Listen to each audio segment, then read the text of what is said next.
Pansampu ang Pilipinas bilang gay-friendly. 73% daw ng mga adult Filipino ay sumasang-ayon na homosexuality should be accepted by society. Mas mataas ito ng 9 percentage points mula noong 2002. Nanguna sa survey ang Spain na may 88%. Mas mataas kumpara sa US kung saan pinapayagan ng gay marriage sa ilan nilang state.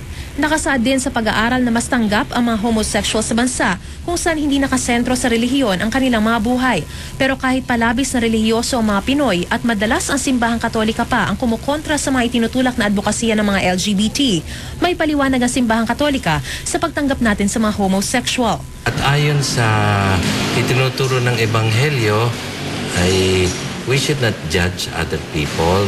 We should treat everyone with human dignity and Christian dignity.